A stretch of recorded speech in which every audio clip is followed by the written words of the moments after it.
तो बच्चे बात हम कर रहे थे कि लिम्फोसाइट जो होती है वो 25 to 30% होती है, एंड द मोनोसाइट जो होते हैं that is around 6 to 8%. 6 to 8% of the total leucocyte count जो होती है दैट इज मोनोसाइट. उसके बाद में नेक्स्ट हम लोग आते हैं बेटा, दैट इज एसिडोफिल्स. कि एसिडोफिल्स कितना परसेंट प्रेजेंट होती है. तो एसिडोफिल्स जो प्रेजेंट होती है वो प्रेजेंट होती है, जैसे अगर सिंपली हम कहें कि पहले ये हम ले लेते हैं कि काम क्या क्या कर रहे हैं बेटा. Monocyte as it is the largest cell, क्योंकि ये सबसे बड़े साइज की सेल है, तो इसका मेन काम होता है फेगोसाइटोसिस. फेगोसाइटोसिस मतलब कि खा जाना. कोई भी डेड सेल्स हो, वॉर्न आउट सेल्स हो, उसके ऊपर ये फीड करती है. तो कोई भी dead cells, worn out sales के ऊपर अगर कोई फीड करता है तो उसके लिए वर्ड यूज होता है स्कैवेंजर. तो ये क्या है बेटा,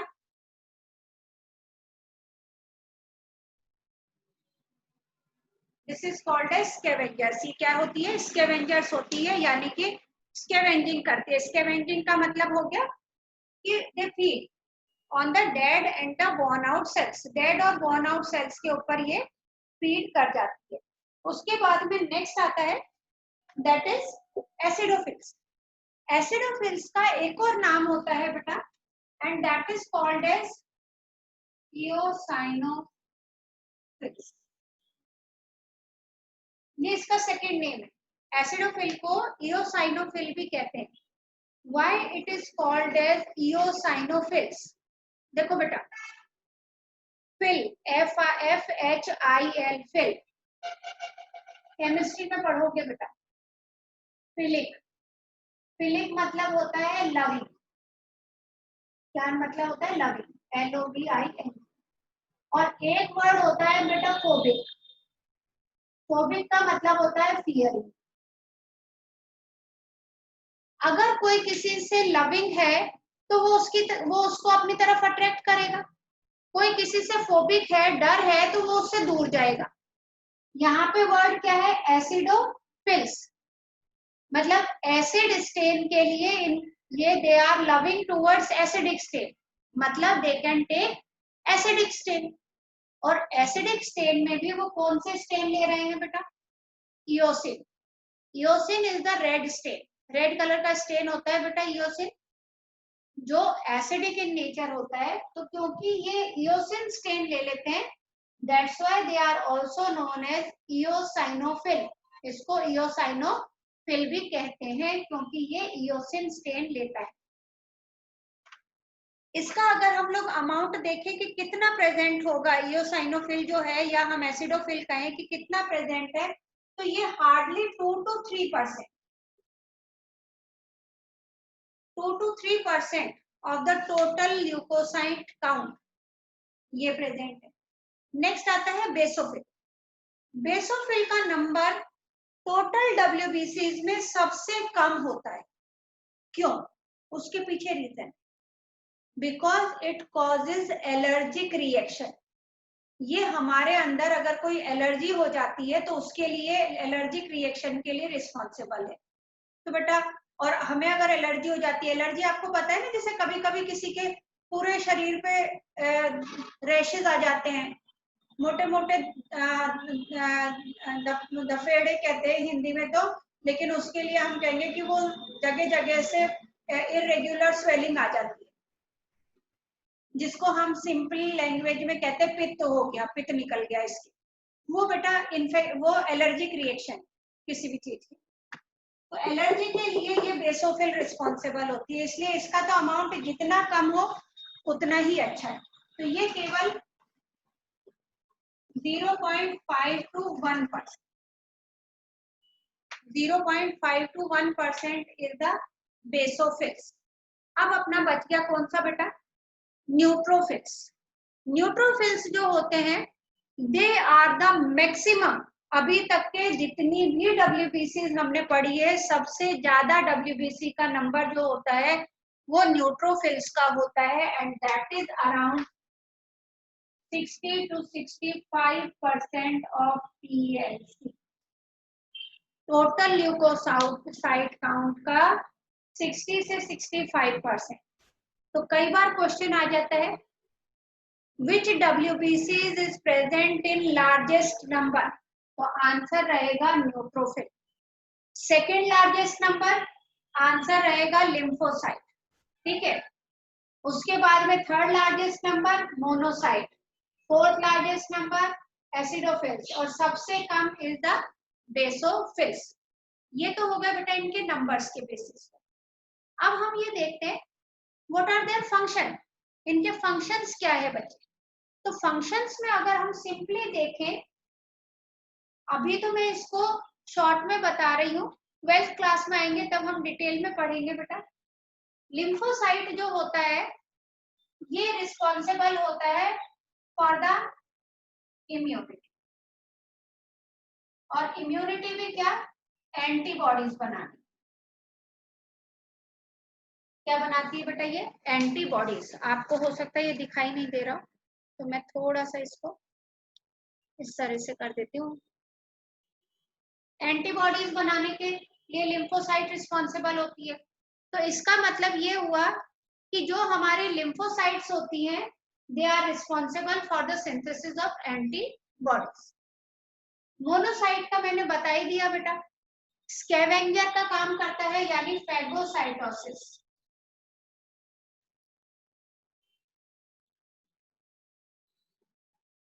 अलग से लिख लो बेटा, स्कैवेंजर लिख लो कि monocytes are scavenger in nature. पहले लिखो monocytes are scavenger in nature because they feed on dead and worn out, WORN, worn out। worn out का मतलब होता है टूटी फूटी, जो टूट फूट गई, worn out cells।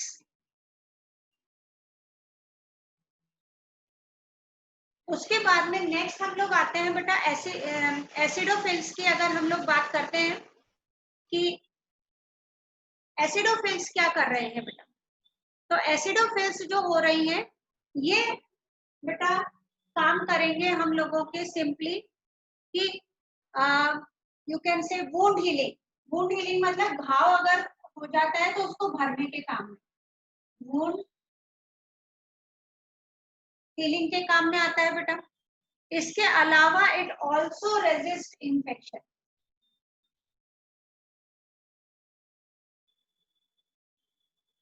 ये इन्फेक्शन को भी रेजिस्ट करता है, यानी इन्फेक्शन को नहीं होने देता।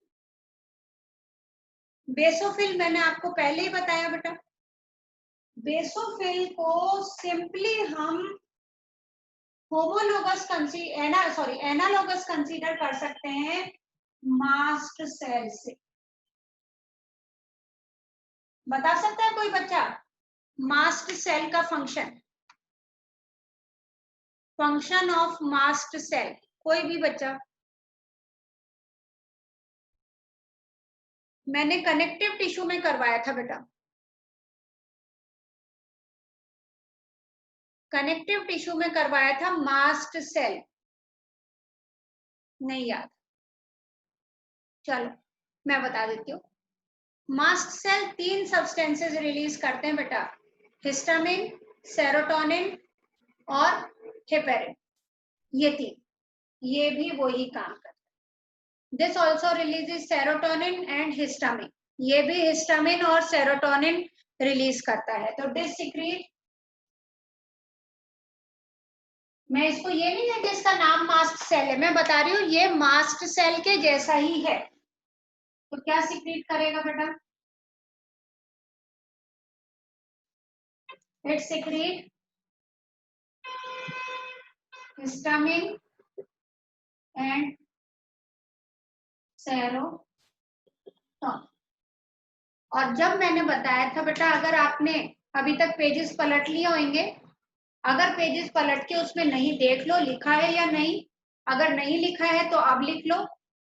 हिस्टामिन के आगे लिख लो, histamine dilates blood vessels, histamine dilates blood vessels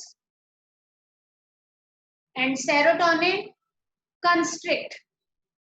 Serotonin constrict. CONSTRICT.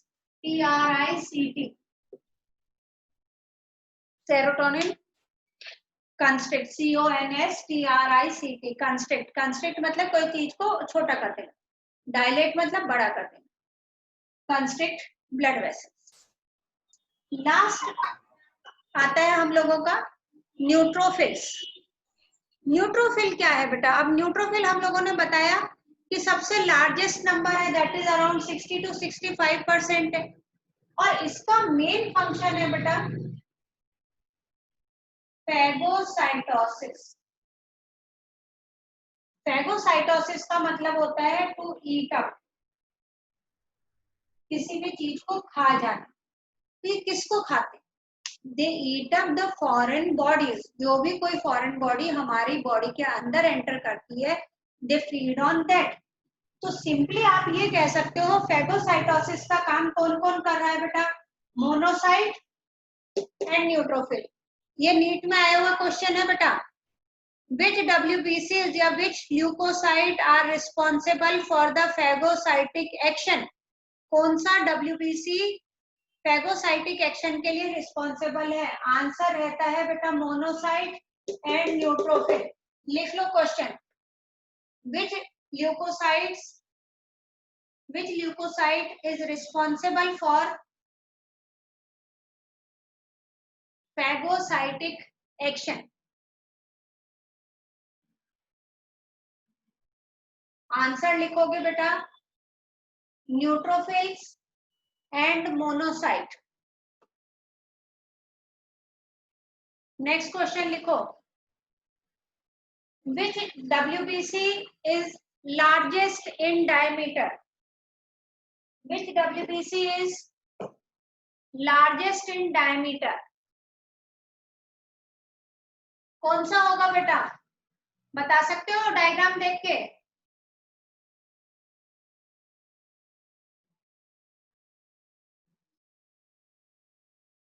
सारा, हाँ पारस आप बताओ बच्चे. मैम हाँ सारा बोलो बेटा.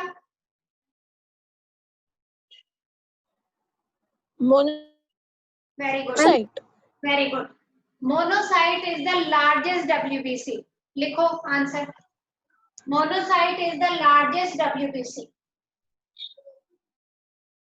नेक्स्ट क्वेश्चन लिखो बेटा. which WBC is responsible for acquired immunity? which WBC is responsible for acquired, ACQUIRED, ACQUIRED, acquired immunity. तो एक्वायर्ड इम्यूनिटी होती है जो हम अपनी लाइफ टाइम में एक्वायर करते हैं, और that is lymphocyte is responsible for. Lymphocyte. Very good. Lymphocyte is responsible for acquired immunity. Very good Paras. Next question आता है. which lymphocyte is responsible for allergic reaction? which leukocyte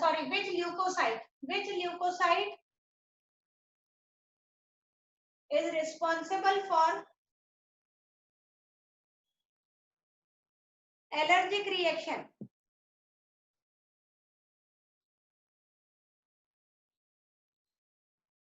हाँ प्रियांशु बताएगा बच्चा. Allergic reaction. हाँ उसको बताने दे, प्रियांशु को बता लेने दे बच्चा. हाँ प्रियांशु. मैं एक बार रिपीट करना ma'am. Which WBC is responsible for allergic reaction? कौन से WBC एलर्जिक रिएक्शन के लिए रिस्पॉन्सिबल होती है?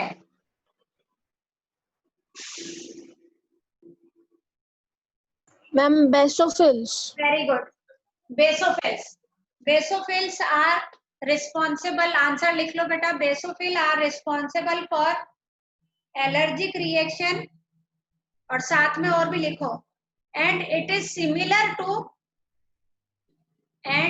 सिमिलर टू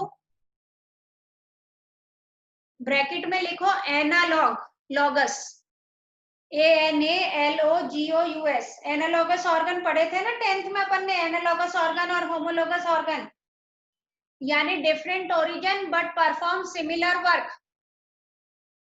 डिफरेंट ओरिजिन जैसे अपन ने पढ़ा था, the wings of bird and the wings of butterfly या बैट, एनालॉगस है, both are used for flying but have different origin.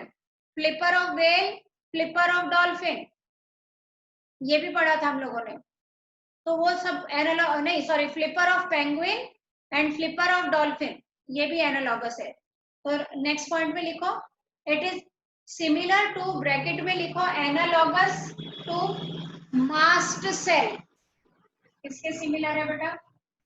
Mast cell के सिमिलर है। नेक्स्ट क्वेश्चन आता है बेटा,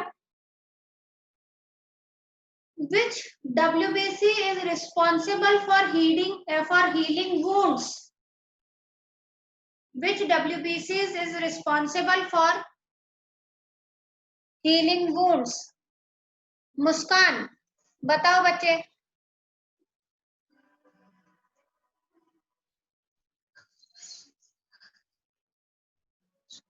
मुस्कान, वुंड हीलिंग के लिए कौन रिस्पॉन्सिबल है? एसिडोफिल्स। Ma'am acidophils. हाँ प्रियांशु, तेरी बहन का नाम मुस्कान है, लेकिन अभी यहाँ पे दूसरी मुस्कान बैठी हुई है, अपने बहन के बिहार बोल। माता था बता दी। अच्छा चलो गुड। तो बेटा वुंड हीलिंग के लिए एसिडोफिल्स या जिसका दूसरा नाम क्या है, इओसाइनोफिल्स है, ये प्रेजेंट। ये हो गए बेटा अपने WBCs। आई थिंक सबको समझ में आ गया होगा। अगर किसी को डाउट है तो कल मैं फिर वापस से आपके डाउट्स कोई होगा तो वो क्लियर कर दूंगी। अब हम ब्लड का लास्ट पोर्शन आते हैं, that is platelets. Okay,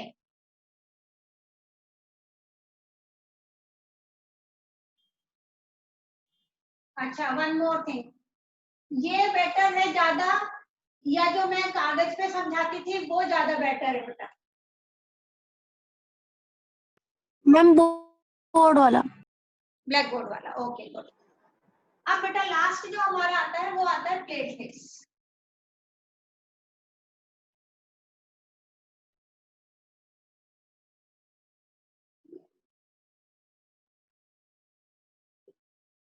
platelets, platelets are also called as thrombocytes. Platelets को और क्या कहा जाता है बेटा?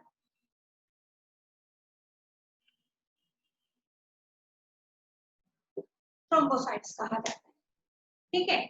अब सिंपली प्लेटलेट्स का सबसे पहले चीज हम देखेंगे कि ये सिंथेसिस किससे होती है, किससे सिंथेसिस होती है। तो एक्चुअली सिंथेसिस कहाँ होती है, तो site of synthesis,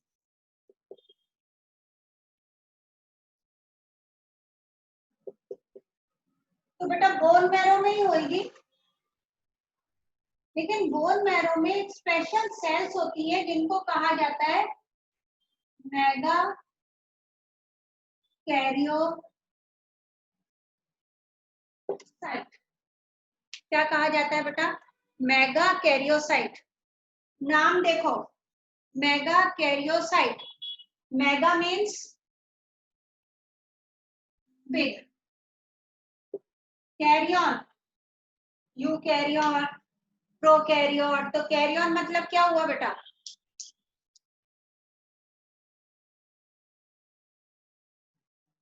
nucleus.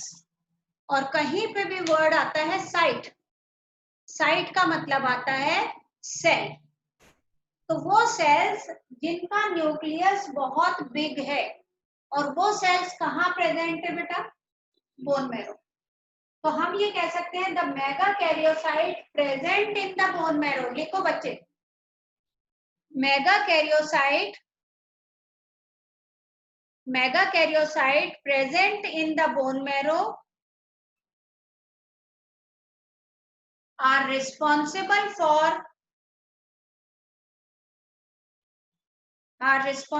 for the production of platelets,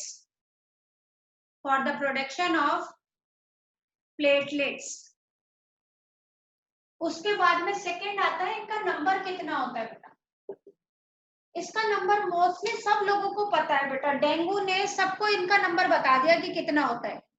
जब भी डेंगू होता है तो ये कहा जाता है कि इनका नंबर डिक्रीज हो जाता है, डेंगू में प्लेटलेट्स काउंट कम हो जाती है। तो प्लेटलेट काउंट होती कितनी है, तो that is 1.5 lakh to 3.5 lakh. 1.5 lakh से लेके 3.5 लाख तक इनका नंबर प्रेजेंट होता है in 1 ml of blood per millilitre of blood. 1.5 lakh से लेके 3.5 lakh platelets are present. Okay, उसके बाद में नेक्स्ट आता है बेटा कि हम सिंपली ये कहें कि इनका फंक्शन क्या है।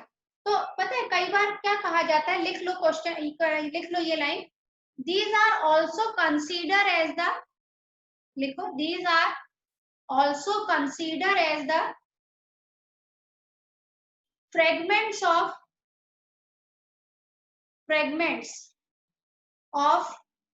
megakaryocyte,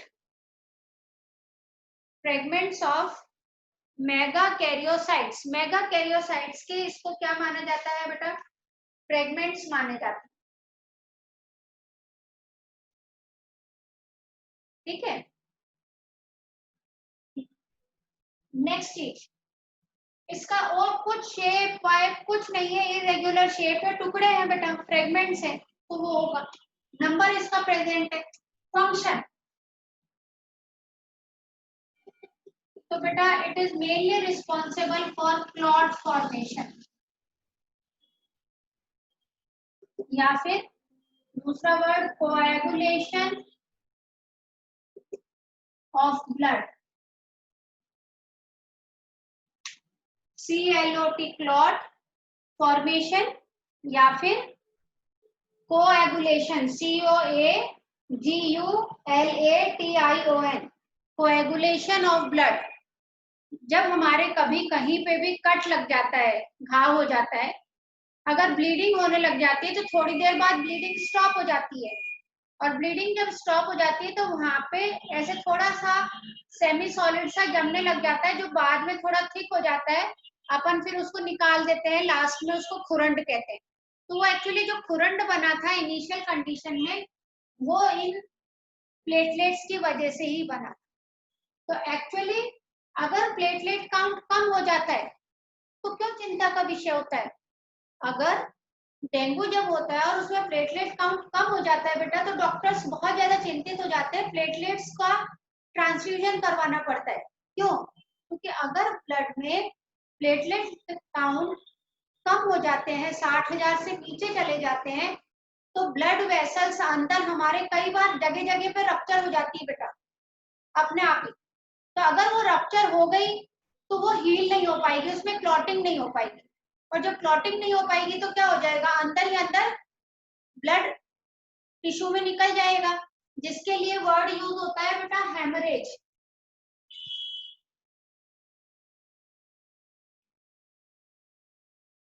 नाम सुन रखा होगा हेमरेज, अधिकतर नाम इसके लिए सुना हुआ है ब्रेन हेमरेज, कि ब्रेन हेमरेज हो गया उसको, और सिंपल लैंग्वेज में गांव में बोल देते हैं उसके दिमाग की नस फट गई थी, है ना। वो दिमाग की नस फटना या ब्रेन हेमरेज होना, यानी जो ब्रेन की ब्लड वेसल है वो अगर रप्चर हो जाए और वो क्लॉट नहीं हो पाए, वहां पे ब्लीडिंग नहीं रुक पाए, तो उससे डेथ हो जाती है।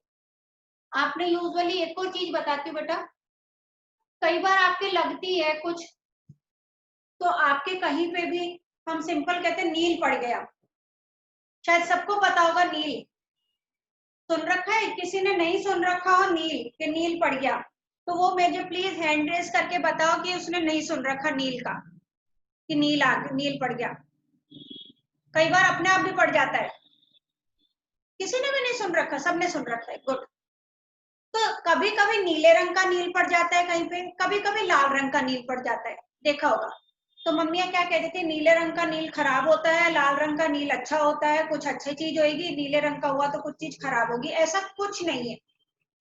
अगर वेन्स रप्चर हो जाती है तो ब्लू कलर का नील पड़ जाता है, अगर आर्टरी कहीं पे रप्चर होती है तो रेड कलर का, बस, क्योंकि आर्टरी में ऑक्सीजनेटेड ब्लड है, वो रेड कलर अपीयर होता है, और कुछ नहीं है। तो वो जो अंदर हमारे नील पड़ गया, कभी हमारे लगी, जिसको कहते थे ना गुम चोट लगी लेकिन कट नहीं लगा, तो अंदर की ब्लड वेसल रप्चर हुई, वो रप्चर हुई तो वो वापस से हील कौन करेगा उसको, ये platelets. So these platelets are very important for the for clotting of the blood और for जो blood vessels होती हैं उसकी लीकेज को प्रिवेंट करने, simply for the prevent the leakage of the blood vessels. So this is blood connective tissue हम लोगों का complete हो गया है बेटा, connective tissue complete हो गया है। अब उसके बाद में कल हम लोग करेंगे बेटा, that is next next tissue, and that is the muscles I think. Okay, so that's all for today. आज के लिए काफी